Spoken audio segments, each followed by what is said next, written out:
Indus ఇండ్ bank షేర్లు భారీగా పతనమవుతున్నాయి. వరుసగా గడిచిన 2 రోజులుగా ఇండస్ ఇండ్ బ్యాంక్ భారీ పతనాన్ని చూస్తోంది.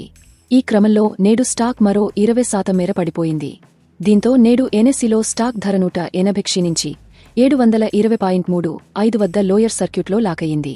దీంతో నేడు కంపెనీ మార్కెట్ క్యాప్ 56,770 కోట్లకు చేరుకుంది.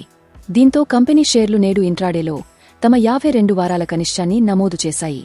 వాస్తవానికి ప్రైవేటు బ్యాంకింగ్ రంగంలో టాప్ సంస్థల్లో ఒకటిగా కొనసాగుతున్న ఇండస్ ఇండ్ బ్యాంక్ తన డెరివేటివ్ అకౌంట్స్ కారణంగా నికర విలువ 2.35% మేర క్షీణతను చూడవచ్చని హెచ్చరించింది.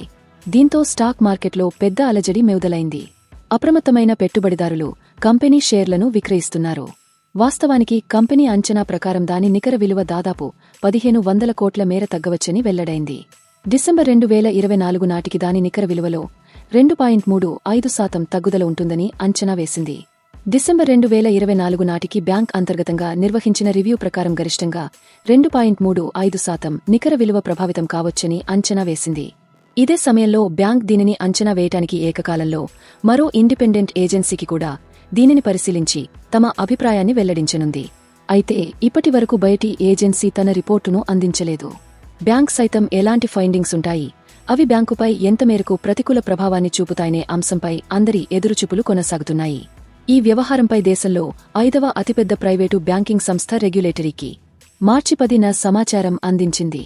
అయితే ప్రస్తుతం బ్యాంక్ పూర్తి ఆరోగ్యంగా ఉందని, ట్రేడ్ వల్ల కలిగే నష్టాలను గ్రహించటానికి లాభాలు, క్యాపిటల్ రిజర్వ్స్ అందుబాటులో ఉన్నాయని వెల్లడించింది. అయితే ఈ ట్రేడ్స్ గత ఆర్థిక సంవత్సరానికి 5 నుంచి 7 ఏళ్ల పూర్వకాలానికి చెందినవిగా తెలుస్తోంది. అయితే రిటైల్ ఇన్వెస్టర్లు మాత్రం కంపెనీ మరో యెస్ బ్యాంక్ లాంటి పతనానికి దారితీస్తుందా అనే ఆందోళనలో ఉన్నారు. ఒకప్పుడు యాజమాన్యం చేసిన తప్పుల కారణంగా యెస్ బ్యాంక్ ఎలా కుప్పకూలిందో మనందరికీ తెలిసిందే. మొత్తానికి గడిచిన 5 ట్రేడింగ్ సెషన్లలో ఇండస్ ఇండ్ బ్యాంక్ షేర్ ధర దాదాపు 27% పతనాన్ని నమోదు చేసిన సంగతి తెలిసిందే. వరుసగా బ్యాంకింగ్ రంగంలో ఇలాంటి ఘటనలు బ్యాంకులకు ఆందోళనలు కలిగిస్తున్నాయి. ఇటీవల బ్యాంక్ సీఎఫ్ఓ రాజీనామాతో పాటు సీఈఓ గడువును కేవలం ఏడాది పెంచటం కూడా పెట్టుబడిదారులను ఒకంత ఆందోళనకు గురిచేస్తోంది. తాజా సమాచారం కోసం లైక్ చేయండి, ఛానల్ను సబ్స్క్రైబ్ చేయండి.